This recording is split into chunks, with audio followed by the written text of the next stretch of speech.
Welcome to the Fergus Falls Business Spotlight Podcast, the show that takes a deep dive into local businesses and the individuals that run our community. To guide you along the way, here's your host, Jacob Bittner.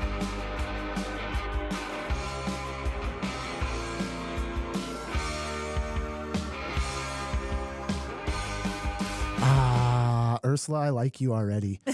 I like you already. You're ahead of the game. You're ahead of the game on the beer of the week. This is great. We're having it's a noon episode today. Yes. And it's never too early to enjoy a hazy IPA, huh? Never. So you can come into the mic just a little closer there for the people. That'd be great. Ursula, we're talking Bossy Babes BBQ food truck. You guys are the first food truck I've had on the show. I'm excited. Ooh, this is exciting then. It's going to be great. So I was introduced to you guys at Outstate. I came and ate some of your guys. I had a delicious pulled pork sandwich. It did not disappoint. So you guys do a great job. You've actually got some food here for me today. I didn't know this was happening. We've got, it looks like a lot of meat here. There's like a meat sampler. I've got some dry rub you were telling me about. We can tell the people about that in a little bit. So I actually just ate lunch. So did you eat yet? I did. You did? So we could see if anyone else wants to come in and try some of this, but I'm definitely going to give like a bite of each of it. Yeah, I have to give a bite of everything. There's always room for barbecue. Always room. Just like there's always room for beer. And this is actually like a great pairing. This is going to be this Solar Flare. So this is Outstate Brewing, the Solar Flare. It's a thiolized hazy IPA featuring Raku and Vic Secret hops. This IPA is bursting with intense passion fruit, pineapple, and pear. So it's, 6.3% alcohol, 30 IBU, nice, easy drinking, very refreshing IPA. I have to tell you that I am typically not an IPA drinker, and this is delicious. Okay. I really enjoy it, and I do taste the grapefruit in there. It's really yummy. That's what we want. That's what we like to hear. So we're going to enjoy a little bit of Solar Flare. I have to give the people an update on another one of my situations. We're going to call this the Smash Burger Saga. Okay. So it's a lot to fill the people in, but it's going to be worth it. So I'm going to go into the background of this. I had maybe a month ago, I went out and hung out with a girl. You know, we had a good time out on the trail doing a little bit of biking. And again, not to call her out by name, but the saga continues. So it's a very interesting story. Last couple weeks went by. I was bugging this girl. I was like, well, trying to get her to hang out with me again, Hopefully you didn't have to bug her too much to hang out with you. No, well, It's just interesting how the story unfolds here because I'm not above, like, I got a lot of experience in my life chasing women or like pursuing women who may not be interested in me for better or for worse. Like, I'm pretty good at that, or I at least understand that a lot. So like, hopefully no restraining orders. No restraining orders. But, this particular situation, like I wasn't, I wasn't sure if it was a vibe or if there wasn't a vibe or if it was worth hanging out with this girl again. So I was hitting her up over the last couple weeks and just saying, hey, we should go get smash burgers together. Okay. And then out at Elks Point, they got the buy one, get one smash burgers right. Wednesdays. at Elks Point on Wednesdays. Yeah, been there, done that. Love it. And so this is going to get to be a long conversation. I'll try to keep it quick, brief, but I think the listeners will appreciate this. And so a couple, I maybe asked her two or three times via text, hey, let's get smash burgers, and scheduling conflicts, wasn't working out for us to get smash burgers. Well, last week on the podcast, I ran a little promo for Elks Point, and we were talking about smash burgers and all their specials. And I mentioned to this girl, I said, hey, I'm not going to call you up by name, but if you're listening, let's go on a date. Let's have some smash burgers. Okay. So yesterday morning, mind you, this episode came out on Monday. Okay. And on Wednesday, this girl texts me. Oh. And she's like, hey, I had her water bottle too, so we had to exchange. Right. That's always a secure way of making another date. So take something. But this is where it gets really fun here. So I put up this episode out, kind of like proposing this girl to go on a date with me in this ad. And she hit me up a few days after that episode went out and said, and mind you, I haven't talked to her in a couple of weeks to this point, just throwing the podcast ad out saying, hey, she hits me up on yesterday and says, hey, Jacob, what are you doing for dinner? Was planning on getting a smash burger with you and grabbing my water bottle. And I'm like, game on. I'm like, okay, this is like, This is good. This is good. This is good. This is positive signs. Like this girl probably listened to the intro of the show, probably, you know, like is interested in going and having a smash burger with me. Right. Come to find out, we did go have smash burgers yesterday. Come to find out, she hadn't heard the podcast. Oh. It was a complete coincidence. Well, that's even better sign, I think. It could kind of potentially. Also come to find out, she's kind of seeing somebody else. Oh. And so there's a curveball factor there as well. So, but she didn't say no. So that's kind of like no. But we definitely came to the realization in the agreement that had she heard the podcast prior to, it maybe would have been like, let's maybe do something else instead of go out to. So I think intentions. We'll see what goes on. Smash Burger Saga. We'll put a pin in the Smash Burger Saga for now. I don't know if the opportunity will arise for me to go out with Smash Burger Girl again, but you might have to find a barbecue girl. I might have to find a barbecue babe. Yeah. I might have to find a Bossy Babe barbecue girl. Yes. You know? So we'll see where that goes. Stay tuned for Smash Burger Saga. That was a long 5 minutes. I do like it. That was a good story. I was on the edge of my seat. Along with Elks Point and Outstate with the beer of the week here, we've got Stumbino's, Victor Lundine's, and Lakes Area Grow Co. So thank you guys very much for the sponsors of the show. All right, let's get into Bossy Babes. You tell me your background. I'm going to get into like one of these ribs here. Yeah, you tell me about your background. So, gosh, it's a long story, but I'll nutshell it. Originally from California, came out here in '96. Born in California? Born and raised in California. Met my husband in California. We came out here in '96, and we ended up buying Elmer's Texas Barbecue. We were the second owners of Elmer's Texas Barbecue in Battle Lake. And we've always enjoyed entertaining. Hospitality, service, cooking, all of that has always been in our blood. And so when we took over Elmer's, it was a very natural fit for us, and we loved it. And so long story short, we had that for, 7 years or something. And absolutely enjoyed the community, loved being out here. Neither of us were really from this area, but we felt more at home here than we ever did in California. And so we knew that this is where we wanted to end up. Both my children were born here in Fergus Falls, and we ended up having to leave because of my father's health was diminishing, and I really wanted him to. We're very family oriented, and so it was important for us to have the kids know him. So we ended up selling the restaurant. We also actually had a bar in Otter Tail as well. Sold all the businesses and left. This whole time, my husband's always been a financial planner. So while running the restaurant, he's always been a financial planner. So it was an easy transition for him just to move the business back to California. So then when COVID hit and everything was crazy, we knew we didn't want to stay in California. And So you guys left the barbecue world when you went back to California? Yeah, we did. Okay. Although we did still entertain a lot, and we did like home stuff. We cooked for some businesses, some friends of ours that had a bar, and so we would do some barbecue there, but nothing official. And then when we came back, we moved here again in 2020, and the bug never left us. Like, we wanted to do something. So I started Bossy Babes BBQ with my business partner, Mary. And yeah, she also owned Elmer's Texas Barbecue. She's the one who bought it So you guys were...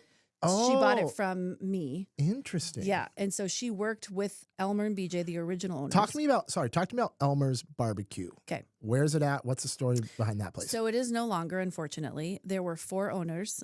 We were the second, Mary was the third, and then Roger was the fourth, and then it burned down, basically. And now it's Big Fish Kayak. So the business is there, and we are there quite often, and it's really nice. It's like a full circle coming back home, and they have been an amazing partner.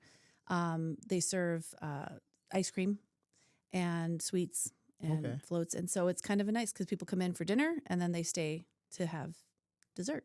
Awesome. So what kind of background did you have that made you want to get into barbecue? Like growing up in California, did you have influence of that? Did you have parents that were into that, or are you just more have a culinary drive? I would say great rib, by the way. Here, I'm just working on this thing. It's delicious. Nice. I'm glad you're enjoying that. Oh yes, smoky, very smoky. You can taste the smoke, and that's one of the beauties of it is we use only hardwood, so there's no propane, there's no electric, there's nothing. It's straight up firewood.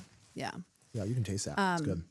So my background, I guess, in food, it would really be in food, not so much barbecue. My husband would be more of the barbecue guy.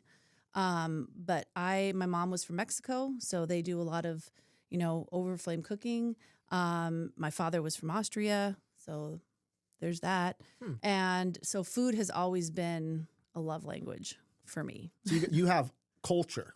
You have a mix of culture in your family that inspires it more than anything. Absolutely. Okay. And then that's also been a positive is, growing up in LA, we have every kind of cultural restaurant out there, every ethnic, flavor. And it's just, your palate can go crazy there. So that has been nice. And then my husband, his grandfather barbecued a lot and grilled a lot. And so that came from him, really.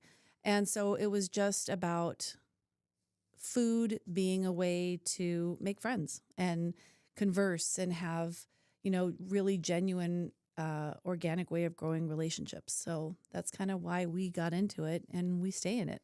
So COVID came. You guys were in California. I can't imagine why you'd want to get out of California during COVID. Or anytime. It was in March. We left and we thought, okay, we'll just ride this out. My in-laws have a cabin on Otter Tail, so they were very kind to let us stay there. And, we said, well, just ride it out. We both worked remotely and the kids were here and and they were in high school. So we thought, we're going to have to go back because they're not going to want to move in high school. Right. And, I don't know what happened. They just had a great time. And when it became time to, school's starting up, we got to move back. They both looked at us and like, why are we going back? And we're like, sweet, and we decided then let's stay. And, we did. We sold our house. We bought one here, and I haven't even been back. Like, honestly, I have no desire to go back. So when you came here for that, it was going to be like maybe a short-term thing right away. Did you have the food truck then? I did not. Okay. No, but that's kind of where the idea, once we got back here, I don't know if it was just that tie to being back here and seeing, we were in Otter Tail, we would drive by all the time. We had those memories. And so, we do a lot of stuff on the lake. We cook for people. We always do a hog roast. We do all this kind of stuff. And so it just fed that flame a little bit more. And it was like, okay, it's time. Like, we talked about it for years. Like, do we do a restaurant? Do we, should we get back into it?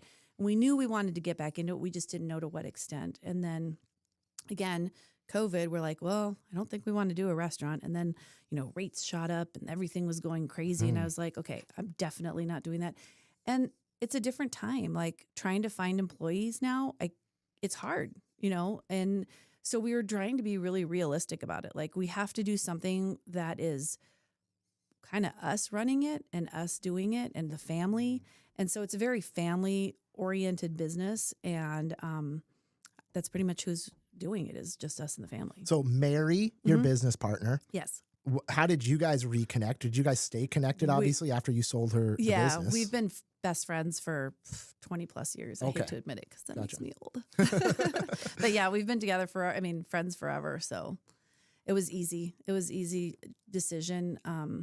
We share a lot in common. Our faith is one thing that we're, just super bonded by, and our friendship. And so we knew that and food, and she's an amazing cook as well. So it was an easy transition. Awesome. So what was how did the transition into that startup go? What was that decision-making like, that startup process like? It was really easy, to be honest with you. And that sounds weird, but we really just prayed on it. And how many people, sorry to interrupt, how many people do you think have written a business plan for a food truck, or like drawn up the idea in their head, or said, I'm going to start a food truck, and just got into just barely the beginning of it and like, I'm not doing this? Oh, there's a ton. Oh my gosh. It's got to be one of the most commonly, the number one business that people are like, I'm going to do this, I want to do this, and then it doesn't come to fruition. Yes, 100%. So there's actually a about Facebook group of like I would belong to the female food truck group. I'm sure there's one for, males and females, whatever. But there's, if you read it, I can't even get sucked into it because there's so many people that are like, oh, I tried this, I started this, I thought it was going to be easy. And I'm like, no, nothing's really easy. But, and I'm sure there are easier aspects of it. I mean, I'll tell you, the barbecue side of it, because it takes so much time and we really take pride in producing a product that is, in our opinion, like has to be super authentic. It's a lot of work. Yeah. So getting back to your question, yes, we really just kind of thought, we want to do this. How are we going to do this? We had the experience with the restaurant. We knew what we wanted. We knew what we wanted the end product to be. So then it was just a matter of connecting all the dots. So it was not difficult. The hardest part, I think, was actually finding a food truck because we had built one from scratch when we had Elmer's. Well, we didn't build it, but my husband had it commissioned to be built. And we didn't want to do that because we felt like there was enough out there that we'd be able to save a little bit of money. Okay. And buy one that was already made.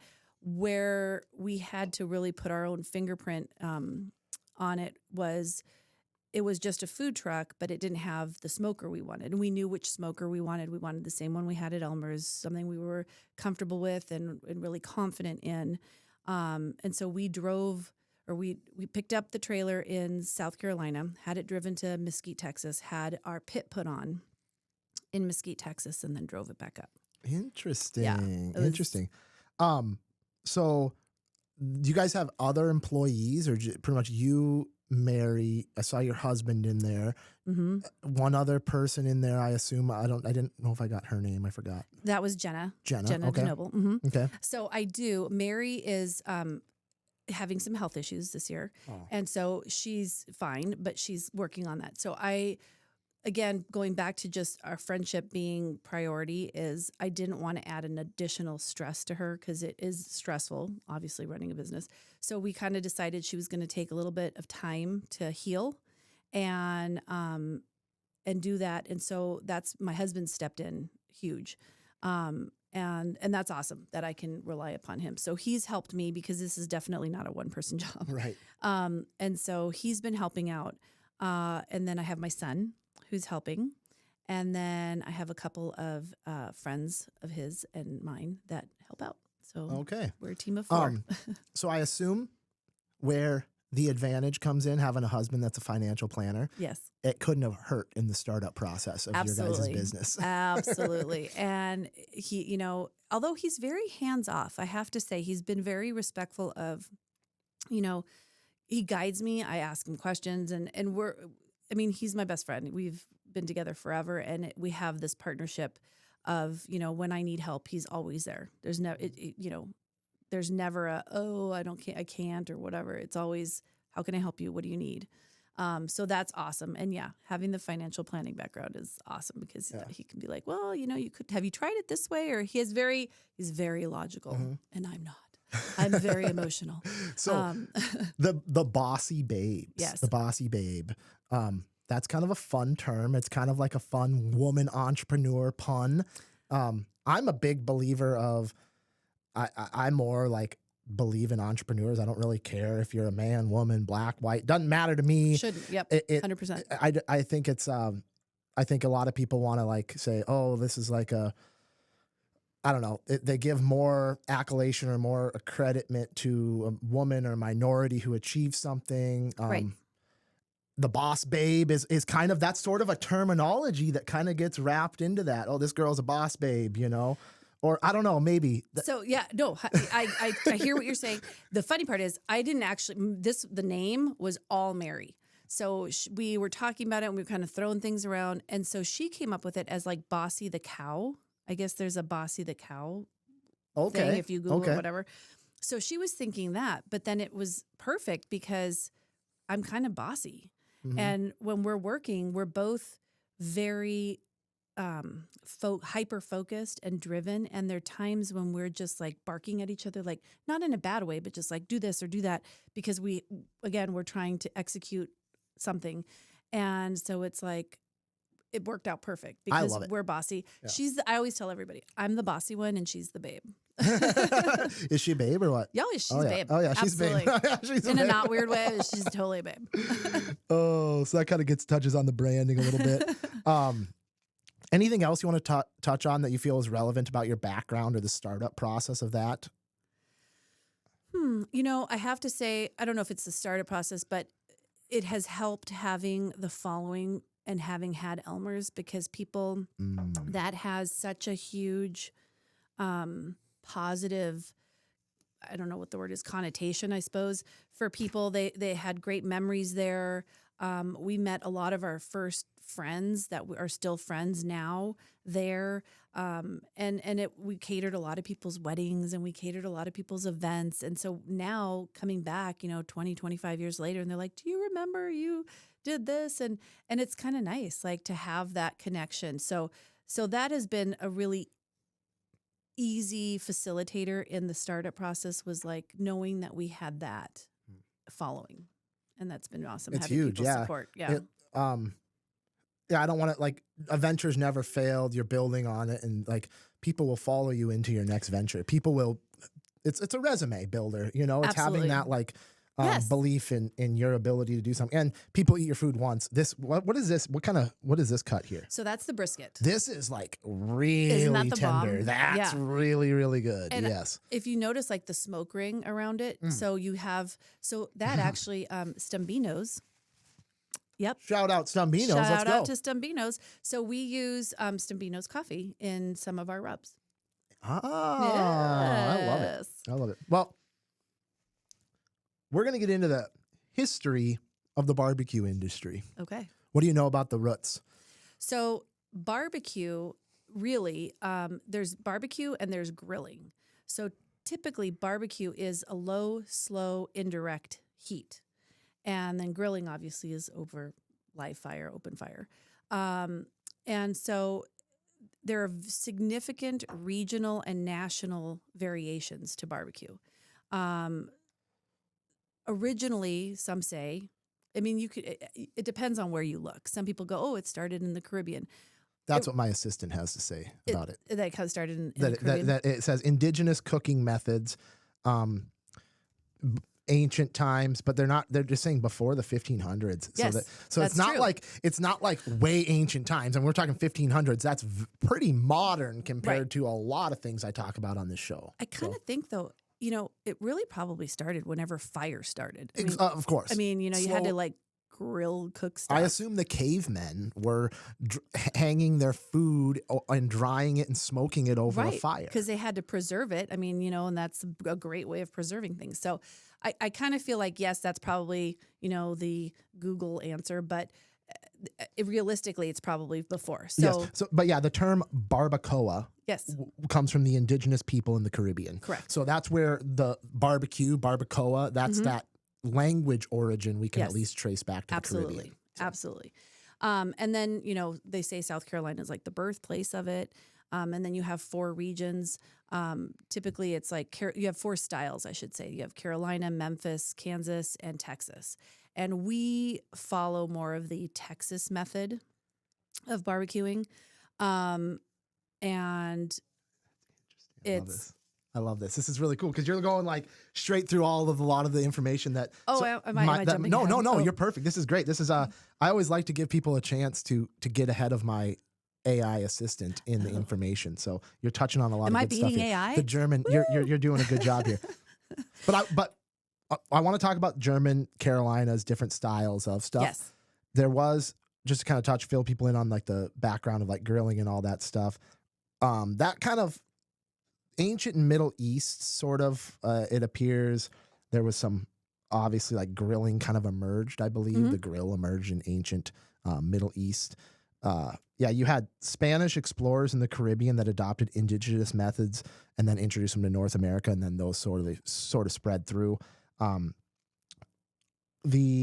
Some would say they actually started the first barbecue sauce because it was more of like chili and lime, and they would, season things like that, and they start the dry rub. So absolutely, it can be traced down to that. And then they, have their tomatoes and they kind of mix that up. And so it was 100%. I think Caribbean, Southern, Latin kind of flavors. And they said colonial America in the, the 1700s, that was when the practice of slow cooking a whole hog became popular. And that's it. It was usually barbecue and barbacoa would be from hog, like pigs. That's how it really started. It wasn't until later on that they started introducing different kinds of meats, lamb, goat, and, cow. So typically, or originally, it was more pork based. Yeah, and then it says here in the 19th century, you saw different regions developing distinct styles of barbecue. So you had vinegar-based sauces in the Carolinas, mustard-based sauces, specifically South Carolina, it mentions here, and then a tomato-based in Kansas City. Correct. And Carolina actually has two different styles. There's the Lexington style, and I believe it's called the Eastern style. Eastern is more mayo-based, and then Lexington is more like that vinegar, tomato, ketchup-y kind of base sauce. Interesting. And they're both You're very educated. Pork. Oh, thank you. I love it. Talk about some different. So the flavors, the three it mentions here: paprika, originating from Central Europe, adds color and a mild flavor. Cumin, Middle Eastern origins, provides earthy, warm taste. Chili powder, mix of ground chilies, cumin, garlic, and oregano, commonly used in Tex-Mex barbecue. What is what's in here? What do we have in this rub here? So that is our secret rub. But I can tell you What's it supposed to go on? Everything? It can go on anything. Okay. It goes on everything except the brisket. So all of our meats have it, except not up the nose. Preferably not. Yeah, it might sting a little. But so the brisket rub typically is a different rub. That's where we have our Stumbinos coffee on. The pulled pork, we season that, and I believe we seasoned the one that you have there with that. Okay. The ribs have it. Okay. And we do everything dry rub, and then we always serve our sauce on the side because we feel like we want the meat to stand alone. It does, and thank you. And we don't believe in hiding it. Now, we do baste our ribs when we're cooking them, but even you can see it's not like drowning in sauce. No. Not dry by any means. No. Yeah. And they're super moist. And that really is just the labor of love. I always would joke around because Mary would sit there and talk to the meat. And so we've kind of carried that tradition because, my husband's helping me cook now. And so we talk to the meat and we're all nice to it. And we say that's what keeps the flavor and the moistness. It likes to be talked to. I love it. So maybe I'll pick your mind about some of the techniques and sure. Because what it says, smoking, grilling, pit barbecue are like the three cooking methods it mentions. Obviously, you guys don't grill. You guys do all smoke. Yes. All wood smoke. Indirect heat. Indirect heat. Okay. Pit barbecue, is that like more of a dig a hole? Yes. Okay. So that's more, like they do it in Hawaii at luau's. They do it in Mexico for barbacoa. They do it in different things. I'm sure other Latin American countries will do it. So you literally dig a pit in the ground. And there's different methods. Some people can put the indirect heat, so they put the fire next to it, and then they have a little channel, and then they put the meat in there, and they wrap it in. I've seen them wrap it in banana leaves. I've seen them wrap them in different cheesecloth. I mean, different. There's a million different ways to do it. And then other times they do fire underneath. Then they put a layer of different, dirt or wood and other things so that there's some flavor and earthiness coming out from the fire, from the heat underneath. And then that'll season the meat as well. So, yeah. Well, you guys do a good job here. So how big is this smoker? You smoke in the truck? We smoke, yeah. So it's outside. It's on my back porch. It's a 2,600 pound smoker, and that's actually a small one. So the one we had at Elmer's was probably, I would say almost 5,000 pounds. It was really big. And we could get anywhere from 10 to 12 hogs on there if we wanted, and that was rotating shelves. Right now, this one, it's 2,600 pounds, and I can do, at max, I think I've done 12 brisket, 10 shoulders. I can do 30 racks of ribs. So it holds quite a bit. But there are times when I'm like, man, I wish it was bigger. So I love to, as much as I like pulling random information and educating people, I also really like being honest with the listeners about how I don't really know a lot of things in certain areas. So like, I assume this is all pig. Except for the beef, the brisket. Except for the brisket. Correct. Okay. Yep. So talk about the animals that go into my meal here. Sure. That, rest in peace, gave their life for me to enjoy this meal. Yes. And just I always say we're helping vegans out, or vegetarians, because that would eat their food. So we help them. Oh, okay. Fair enough. Fair enough. So pig, brisket, talk about like the different parts of the animal that we're getting this stuff from. Okay. So the brisket is beef brisket. And it comes from like the chest part of the cow. So right above the shoulder where their legs are, there's 2 brisket per cow. And we smoke the whole brisket. And so you can buy like flats, which is the bottom section of the brisket. And brisket is a very tough meat, believe it or not. It has a lot of fat on it, and it's very tough, and it has gotten to be very expensive. And so one of the reasons it's so popular for smoking is because it takes a long time to cook. And so by cooking it at a low and slow temperature, you help break down some of those fibers in the meat, and then that's how you get it so tender. Interesting, because it is naturally a very tough meat. That's why a lot of times they'll just ground it up into burger. I mean, it's super fatty, it's super flavorful, and it is very flavorful, and it adds, people do brisket burgers, but we just like to smoke it whole. And yeah. And then as far as the pig goes. So we have spare ribs. Those are spare ribs. We do baby back as well, but our baby backs, we're coming in very inconsistent. What's the difference between a spare rib and a baby back rib? Just the position of where they are. Where would it be like do I have baby back ribs? Probably. I don't know. Maybe? Maybe? Okay. I would think so. I mean, we're not that different. Like maybe. That'd be weird though. Probably the top part. So it's a smaller rib though. It is a smaller rib. It has they're both very, very flavorful, and we've always done baby backs. However, like I said, we've been finding the inconsistency in the baby backs, and the one thing we try and be is very, very consistent with our meat. So when we would get a full rack, it would taper, and on the baby backs it would taper really significantly. So you'd have one half of the rack was beautiful and big, and then the other half was kind of like, eh.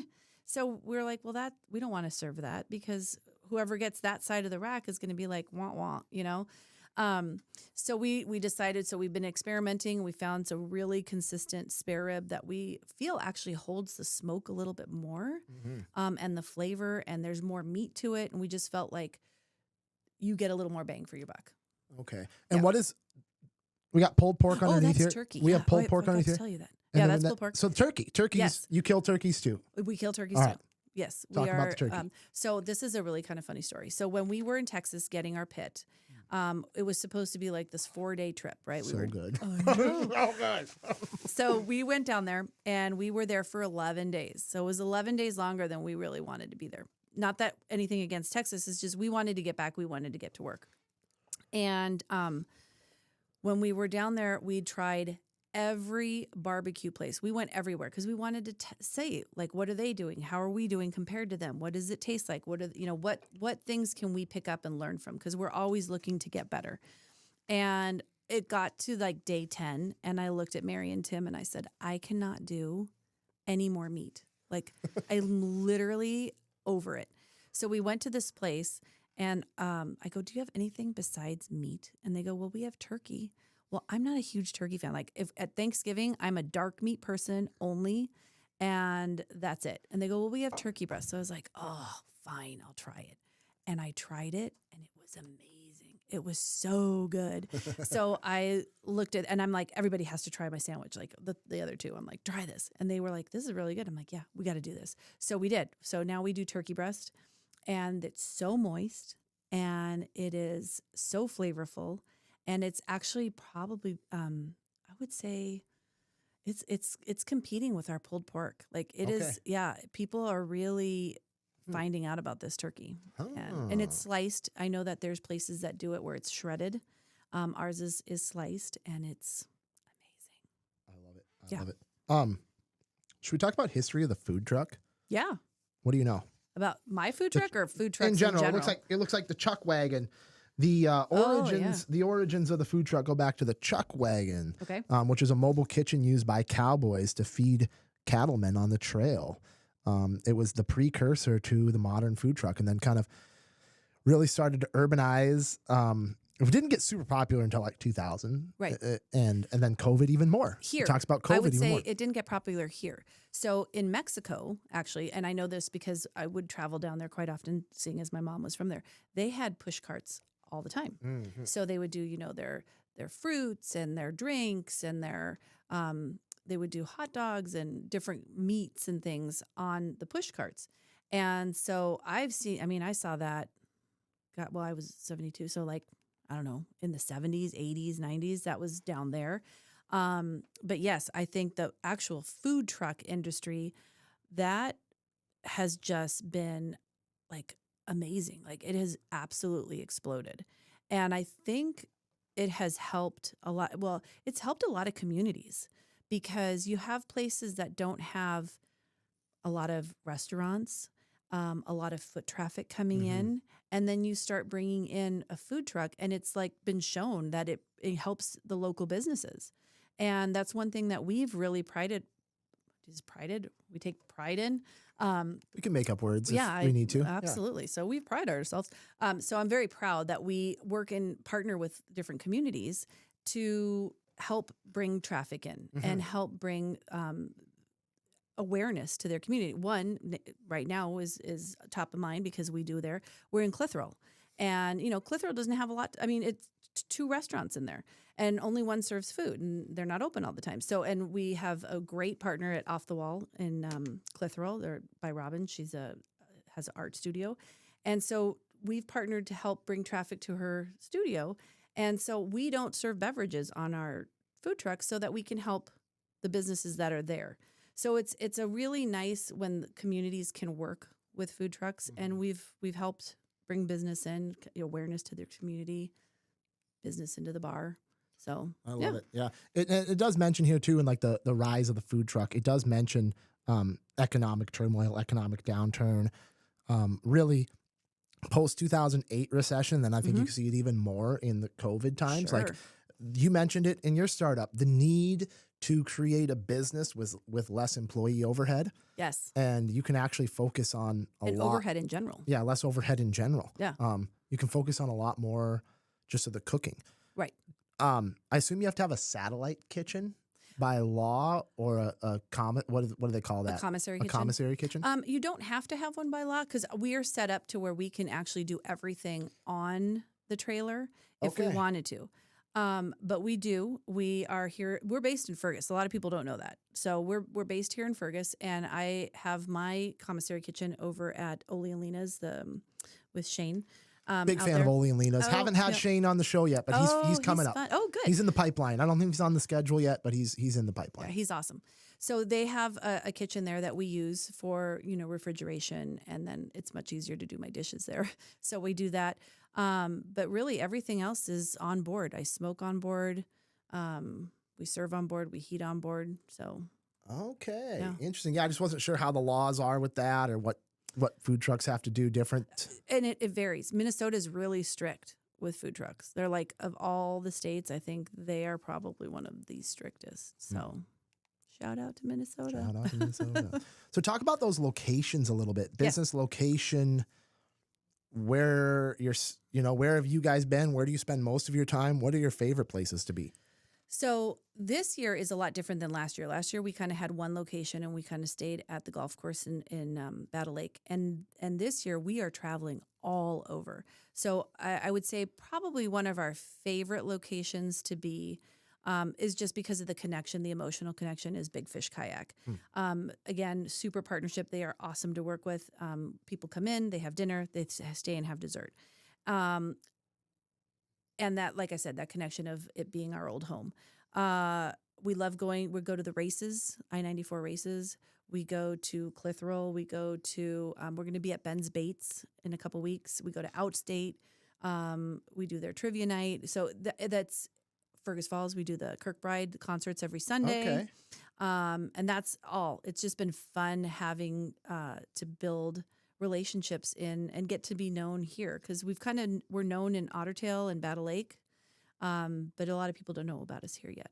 So the challenge it's a challenge and a reward in its own way, I'm sure, but of not having a physical location for people to find you. Yes. Obviously, you rely on word of mouth. You rely on people tuning into your Facebook posts to find out where you are. Is that a challenge to communicate to people, like where you're at all the time? Yes. And you know what the really challenging part is because because I'm running, the food truck, the business, I also have to run the social media. I have to run the emails, and I get a lot of phone calls, and I'm really bad about that. So I apologize to people. If I always tell them, if you message me on Facebook, I see it because I have to do Facebook every day to update my schedule. My phone, when I'm busy working in the food truck, and I'm literally always working, like people don't know that we get up at 3 a.m. We're smoking meat. We have it takes about 12 to 16 hours to cook.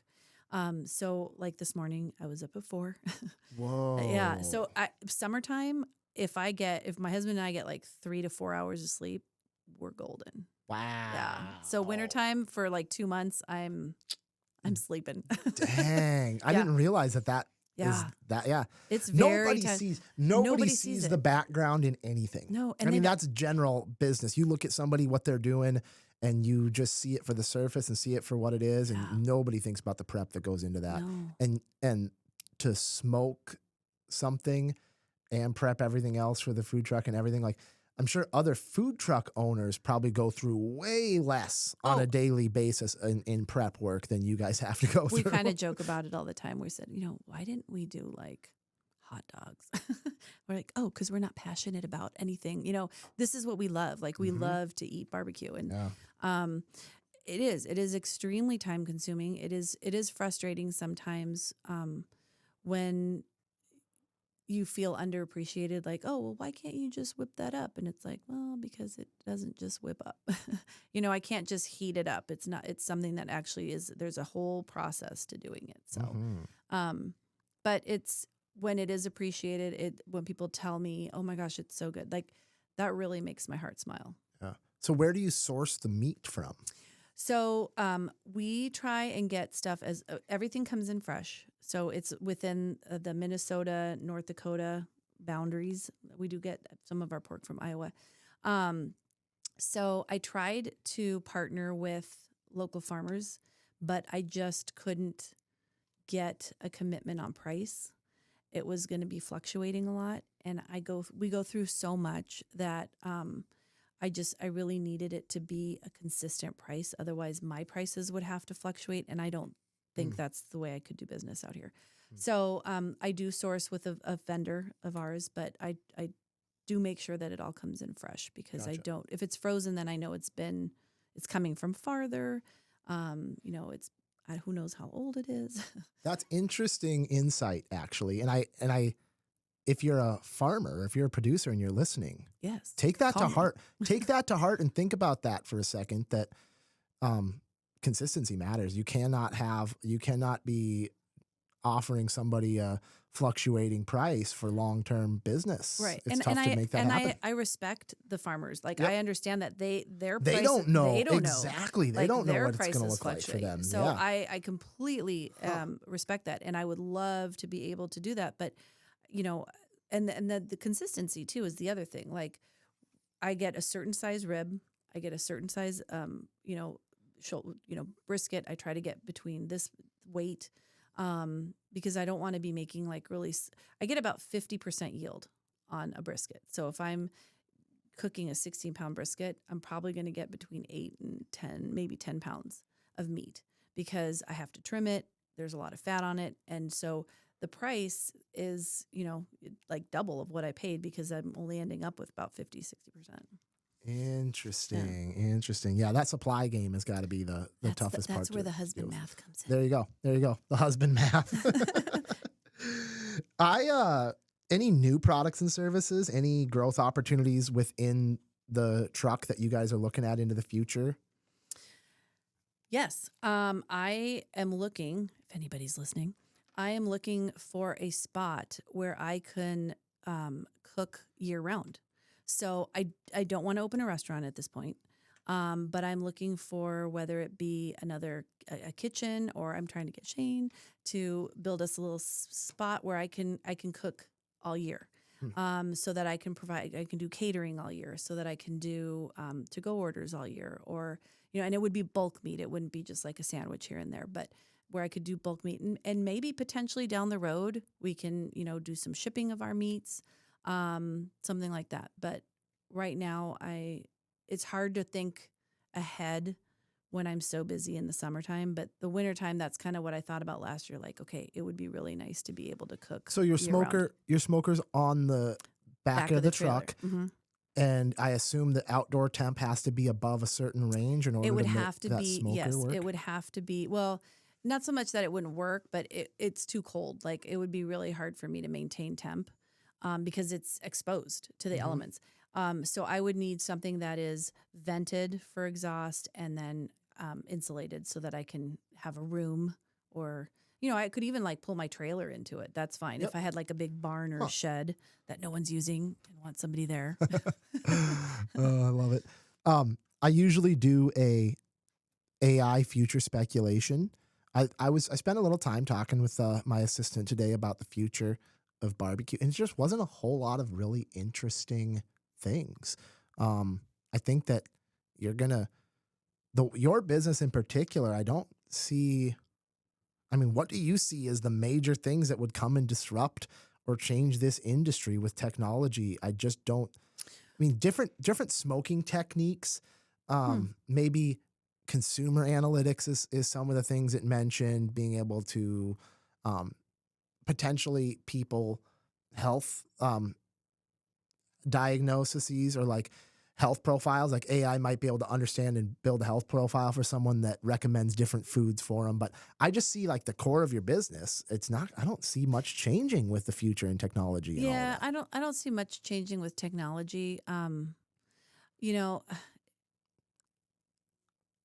I guess, technology wise, I don't know that, I don't think robots are going to be making barbecue. No. And the only thing I see that's been a challenge is you had a lot of people getting into the barbecue business now. And that's fine. I think healthy competition on anything, like, I think it's good. But the one thing that kind of gets me is you have all these people who are like, oh, we're competition barbecue, we're doing this or that. And it's like, but they don't really understand barbecue. Like, I don't feel like that's AI though. Right. I just feel like it maybe more people entering the market. That would be the only competition, like the only downside. But like, you get a rib fest competition going and everybody thinks they're a pit master all of a sudden. Right. And, just because you have a pellet grill or whatever doesn't, not that pellet grills are bad. I have one at home and that's what we use in the wintertime, but it's different. Like, you can't, there's a different flavor that you get. Yeah. You got some smoke. I mean, there is some smoke presence that I don't taste in a lot of barbecue. You can't get with like a bottle of whatever that stuff is, the fake smoke stuff, liquid smoke. Yeah. You can't get that with propane. You can't get that with, is it good? Absolutely. Right. But is it authentic? Probably not. So I don't know. I don't know what the AI. So I think we only have one other. I mean, it's just pretty much Little Chief, the Outpost. They're pretty much the only other barbecue joint in town, right? Or is there? I think there's another barbecue. There's a couple barbecue food trucks. There's one in like Alec, I think. There's one in Rothsay. I think they do barbecue, or they say they do barbecue, but I haven't seen them. I've only seen them at a place, and I think they did burgers. So but yeah, I guess Outstate, or not Outstate, Outpost. Yep. And Esser would be the only Fergus. Yeah. And you guys, how you said maybe once or twice a week you're actually set up in Fergus? It has been like that. Yeah. We were at Cornerstone Cabinets on Wednesdays. Okay. For their, that was awesome. I have to say. I got to give them. The cruise night? No, that's a different one. We tried to get in there, but we were booked already for the nights that they wanted. But that seems fun. We're going to try and do that next year. No, but Cornerstone Cabinets, they do a different food truck every Wednesday, which is kind of nice because it gives you a little bit more variety. And people would come out for their lunch hour and visit them. And it was exposure for their business and then different flavors. I love it. Yeah. I like it. I'm still, Mike, I've been trying to get Mike on the show for a long time too. And maybe he'll eventually break and come on the show. We'll see. It takes people time. It didn't take you more than one ask. I like that. No, this is fun. I love this. I think it's awesome. And I'm enjoying this beer, which I really am so impressed. Like, honestly, I asked my husband, I'm not an IPA drinker, but this, I'm almost done. Well, if you enjoy it, out of the can here, half warm, you're gonna love it off the tap. When you come into the tap room and get it, it's very, very nice and crisp and cold. So it's yummy. Promotions. Sometimes I'll ask the listeners. You got a promo code for the listeners if they come into the food truck? Sure. What can we do for them? Let me think about that. We can come back to it. I will tell you what we do.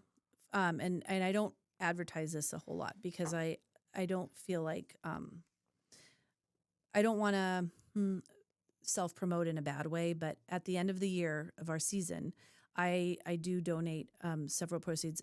Vets are a near and dear to my heart, and so we always give back to a local vet group, and so that's something that I am very excited about, and so I do that. But as a promo for people, come on in, and we can get you something. I don't know what yet. Let me a couple bucks off. Tell him you heard him on the podcast. Yep. Tell Ursula you heard you got on the podcast, and you'll get something. Yeah, they'll give you something. Well, you'll get something. I'm excited to announce we're doing. I'm having somebody bake desserts for me. Ooh, who is it? Stephanie. Okay. From she does the sugar high stuff. No, it won't have any THC people. Oh, but Emily. No, Emily's the owner. Oh. Stephanie's one of the ladies who makes her her desserts or her candies. And so she is actually making me right now for tonight, because we'll be in Vegas for their food truck and music, rhubarb crisp. Yes, and she made it. Oh, some of you might have had the peach cobbler that she made at the Kirkbride last week. It was amazeballs. Huh. It was so good. And so I'll be bringing some more dessert this Sunday. That's exciting. At the Kirkbride. Very exciting. So, yes. Who's up? This will come out after that concert, but who's up on this Sunday? The Toby Keith tribute. Ooh, Toby Keith. It's gonna be fun. Get your red Solo cup ready. Yeah, he's got hits, man. Yeah, Toby Keith has so many hits there. Yes. Biggest surprise. What was more work than you thought it would be?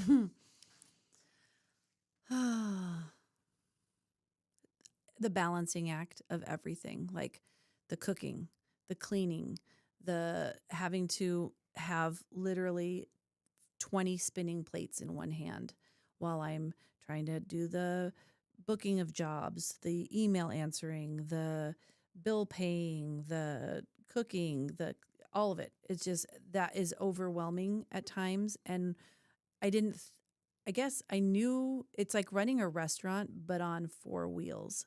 So with a lot less help. So that's been the hardest part. And just, the lack of sleep sometimes gets to me. So that's when I get really bossy. Do you catch up on it in the winter then? Absolutely. You work to not work in the winter then? I do. And unfortunately I cannot, just because, costs are ridiculous. And, just basic living expenses have gone through the roof. So I would love to not be able to work. And I just don't think that would be fair to my husband. Do you take on another job in the winter season then? I do. I used to be a para at the school. Oh, okay. And I worked with special needs kids. Okay. And I do enjoy that. But this year, my baby, my son, is moving to Montana. So I have to find a job that is going to allow me to take time off to go see him play hockey in Montana. Okay. He's a hockey player in Montana. He is. He's a goalie player. He's a goalie. Good for him. Yep. Good for him. How about best business advice? Don't quit. That's my best business advice. It will get hard. And you will have those days when you look at yourself and you're like, why am I doing this? It's just so tough. My advice to you would be pray and give it to God and go. Just keep going. Keep on trucking. I love it. There is something to be said about just working through it. Yeah, you can't quit. There's too many quitters in our life, in our world. People don't fail, they quit. Yeah. And because you fail, that does not mean you've lost. Like I tell my kids this all the time, and they'll be like, "Oh my God, I can't believe she said it on air." The gift of failure. It's learn from your mistakes. Every failure is an opportunity, and so because you fail, you should not quit. Yep. Man, you can imagine. I think we're episode 96 here. Ooh. You can imagine. I've heard that a lot. Yeah. It's such a theme. The failure. It's a cliche. You never fail. You just learn. It's like, right. But it is there's a reason why I would say 80% of the guests come on the show and say something similar to that in their advice is just failure is not a failure. Failure is a lesson. First attempt in learning. Yeah, I like that. Anything else you wanted to talk about today? Contact information, how the people can find you and get a hold of you? Yes. You can get on our bossybabesbbq.com. That's our website. And then there is an opportunity to email me on that. Or you can just find me on Facebook. We love likes. We love when you follow us. Our schedule is constantly posted. I would give you our phone number, but honestly, I'm really bad about the phone. So just message me on Facebook. Email me, bossybabesbbq@gmail.com. And I would love to hear from you. We would love to be a part of your special event. We really take pride in what we do, and we consider every guest family. Well, thank you for joining today, Ursula. I assume posting daily on Facebook for people to know where you are. So that's probably the best way if you're looking for location. Absolutely. Daily. Yeah. Thank you so much for doing this. This was a lot of fun. I have very much enjoyed it. Thank you so much. Yeah. And of course, thank you to the sponsors. We'll see if the Smash Burger saga continues next week or not.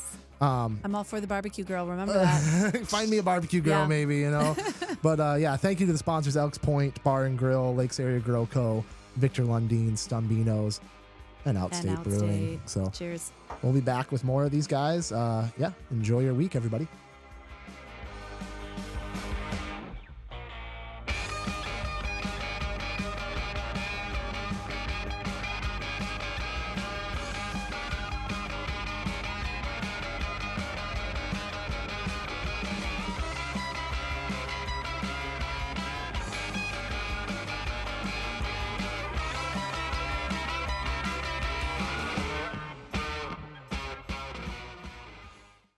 Oh, we've got some fun facts. Before we send the people home, it's important we give them the facts. You prepared some fun facts about barbecue, just a few that you didn't get a chance to share. I'm kind of a nerd. We need to hear them. We can't go without hearing them. Yes. So in fun fact, in Virginia, one of the first laws that was enacted was forbidding discharging of a firearm at a barbecue.